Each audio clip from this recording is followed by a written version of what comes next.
네, 이 내용은 민주당 출입하고 있는 정치부 박하정 기자와 얘기 더 나눠보겠습니다.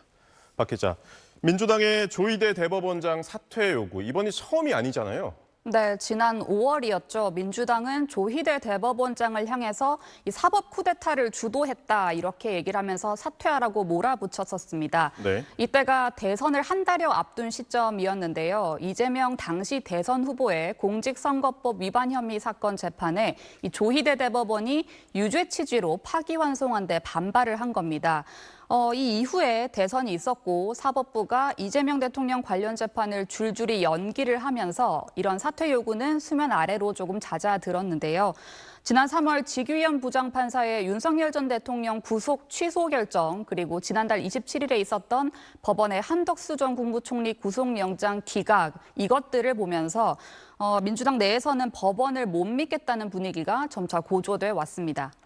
네, 그럼 왜 다시 이 시점에 총공세가 펼쳐지고 있는 건가요? 네, 민주당 인사들 얘기를 좀 들어보면요. 지난 주말을 기점으로 이 사법부를 향한 비판 수위가 좀 높아졌다는 게 느껴집니다. 네. 최근 며칠 사이에 여권발 사법개혁에 대해서 사법부가 사실상 공개 반발한 듯한 분위기가 있었고 그게 바로 이번 총공세의 배경으로 좀 보입니다. 지난주 목요일에 이재명 대통령이 기자회견에서 내란 특별재판부가 무슨 위헌이냐, 사법부 독립이 사법부 마음대로 하라는 게 아니다 이렇게 발언을 했었습니다. 그런데 바로 다음 날 법원의 날 기념사에서 조희대 대법원장이 재판의 독립이 확고히 보장돼야 한다 이렇게 말을 했습니다.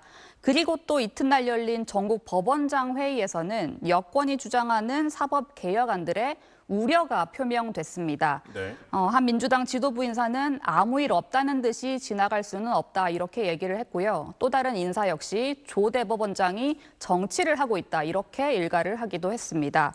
그러니까 조 대법원장에 대한 불신과 최근의 사법부 반발, 그리고 이런 대법원을 향한 강성 지지층의 부정적 의견까지 더해진 결과가 이런 총공세로 이어졌다고 볼 수 있을 것 같습니다.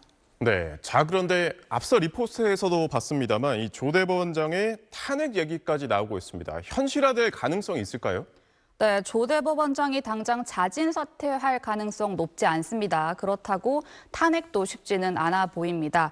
탄핵 소추를 의결하려면 조 대법원장의 명백한 위헌 사유를 입증해야 하는데 헌법재판소가 이를 받아들일지도 의문입니다.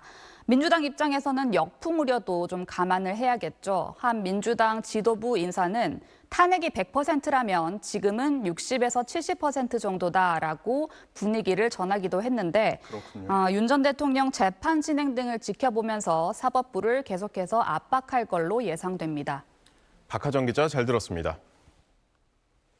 안녕하세요. SBS 사공선관입니다. 더 많은 기사와 라이브 이벤트까지 받아보시려면 오른쪽에 보이는 구독 버튼 꾹 눌러주시면 됩니다. 고맙습니다.